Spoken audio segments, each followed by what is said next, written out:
Donc voilà aujourd'hui, pas un gros ventre, mais c'est sûr que la patiente a déjà eu une cicatrice de césarienne ici qui paraissent. Donc on va aller plus bas que ça. Voilà, c'est l'indentation ici. Il faut enlever ça. Mais il faut faire de la liposuction sur le côté des hanches ici.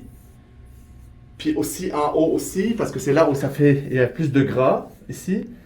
Puis on va couper autour du nombril, puis on va enlever tout ça. La cicatrice va aller de là jusque là, avec la lipo sur les hanches ici. Asseyez-vous ma chère. Asseyez-vous. Donc en s'assoyant, laissez aller votre ventre complètement. On voit qu'il y a de la graisse qu'il faut enlever ici. Il y a de la graisse qu'il faut enlever ici. Puis il faut aller pour enlever tout ce tablier ici avec une incision qui est le plus basse possible. Puis en enlevant aussi l'ancienne cicatrice de césarienne. Et on refait le nombril aussi. On voit les plis au niveau du césarienne. Tu as eu une chirurgie ici, n'est-ce pas? Oui.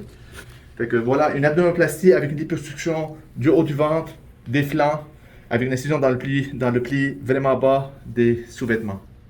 On refait le ventre aujourd'hui. On va enlever le tablier.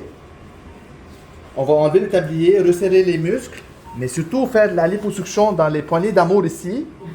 Et faire de la lipo aussi, il y a de la graisse ici aussi qui est poignée ici. Puis aussi, on va amincir un peu le pubis. Après une abdominoplastie, si ça reste trop gros, le pubis, c'est pas bon. Il faut faire de la liposuction aussi. Voilà l'incision qui va aller de bord en bord.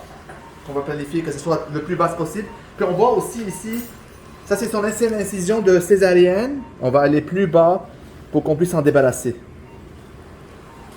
Voilà, on a complété l'abdominoplastie, la liposuction du pubis, des flancs et de l'abdomen en haut. Vous voyez qu'est-ce qu'on avait enlevé? Tout ça.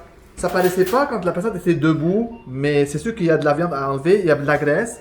On a enlevé aussi autour de 600 ml de gras sur les hanches, le pubis et l'abdomen en haut.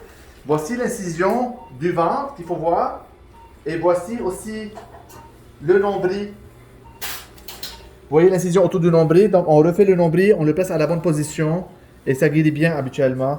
Et voilà, le contour est parfait, donc il n'y a plus de graisse sur les côtés, mais c'est sûr que l'incision doit aller jusque là pour qu'il n'y ait pas d'oreilles de chien ou d'un excès de peau sur les côtés qui vont sortir.